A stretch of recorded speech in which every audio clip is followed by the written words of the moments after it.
JasmyCoin positions itself at the intersection of Internet of Things technology and blockchain data sovereignty. The project's thesis centers on giving individuals control over their personal data generated by IoT devices, everything from smart home systems to wearable technology to connected vehicles. In theory, users own their data, companies pay in Jasmy tokens to access it, and the Ethereum ecosystem provides the infrastructure for secure, transparent transactions. Market cap rank 112 places.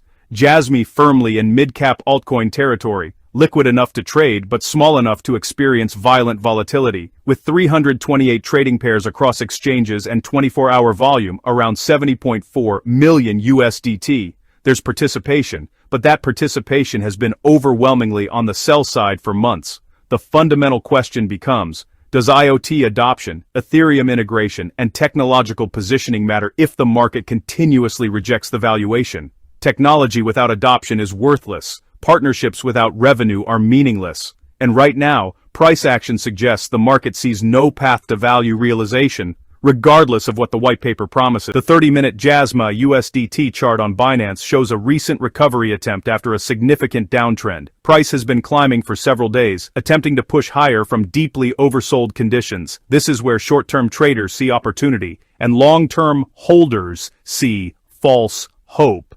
The interpretation depends entirely on what happens at resistance, currently hovering around 0.00908, with recent highs testing 0.00912 and support holding around 0.00904. Jasmy is compressed in a narrow range. Volume bars show increased activity during upward price movements, which is technically positive. It suggests buying pressure exists, not just short covering or low volume drift. However, context matters. This recovery is occurring within the broader downtrend that's been destroying value for months. Short-term upward momentum doesn't invalidate long-term bearish structure. It just creates potential trading ranges where tactical entries might work for quick scalps. The EMA structure, while not perfectly visible in standard charting, appears to show price attempting to trade above shorter-term moving averages. That's the beginning of a bullish momentum shift, but only the beginning.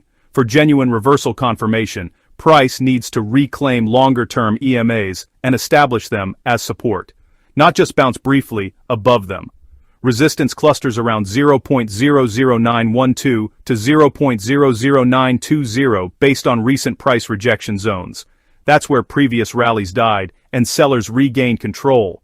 Breaking through that zone with volume would signal something changing, buyers overwhelming sellers at a level that previously marked distribution. Failing at that resistance again confirms the downtrend continues, and this recovery was just a relief rally before the next leg down. Support sits around 0.00890 to 0.00880. If current consolidation breaks down instead of breaking out, those levels become the next test.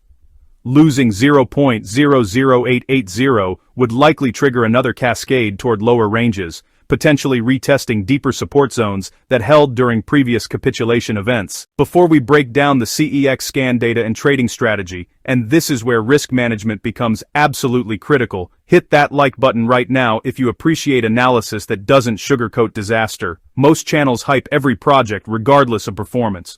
We're showing you the carnage and the tactical reality. If that honesty matters to you, subscribe and turn on notifications. We cover the trades nobody else wants to touch until momentum is obvious. Now, let's talk about what the short-term data actually reveals. The CEX scan data provides interesting counterpoints to the broader bearish narrative. The 12-hour rating sits at 40.8179, which is neutral territory. Not bullish, not bearish, just suggesting indecision or balance between buyers and sellers on that specific time frame. More intriguing are the positive price changes within short intervals. 1-hour price change showing plus 0.22% indicates recent buying activity. That's micro time frame momentum that could represent either accumulation at perceived lows or just short-term trader activity creating noise. The taker volume ratio in shorter time frames shows elevated levels, which indicates aggressive market orders, either buyers hitting asks or sellers hitting bids with urgency. High taker volume during price increases suggests legitimate buying pressure. High taker volume during price decreases suggests panic selling or forced liquidations. But here's the critical distinction. Positive short-term indicators don't override catastrophic long-term trends. A plus 0.2% 1-hour move is irrelevant when the 7-day performance is minus 17.95% and year-to-date is minus 75.50%. These micro bounces occur within downtrends constantly. They're where short-term traders make quick profits and long-term holders get trapped thinking the bottom is in. The 24-hour turnover at 0.17062950 suggests moderate but not exceptional liquidity cycling. That's enough for tactical entries and exits, but not enough to suggest major institutional accumulation or significant capital inflows that could reverse the broader trend. Given current structure, two distinct approaches exist depending on time frame and risk tolerance. Short-term tactical play, entry, on pullbacks within current uptrend towards 0.00900 to 0.00904 support, with bullish reversal confirmation. Target, 0.00912 to 0.00920 resistance zone, that's roughly 1.3 to 1.8% upside. Stop loss, below 0.00890, which invalidates short-term bullish structure. Position size, small, since this is high-risk, high-volatility territory. Exit strategy, take profits quickly at resistance, don't hold hoping for continuation. This is pure scalping, capturing the bounce within consolidation before resistance rejection. It's not investing, it's tactical range trading with tight risk management. Long-term accumulation consideration. This requires extreme caution and different evaluation criteria. The fundamental question is whether JasmyCoin's IoT technology thesis will ever materialize into adoption and revenue that justifies valuation recovery. Current price is deeply depressed. 99.83% below all-time high means even partial recovery creates significant percentage gains. But partial recovery requires fundamental catalysts that haven't appeared despite months of decline. Without partnership announcements, adoption metrics, revenue generation, or broader market rotation into altcoins, there's no catalyst for sustained reversal. If considering long-term accumulation, wait for confirmed trend reversal. Higher highs, higher lows establishing.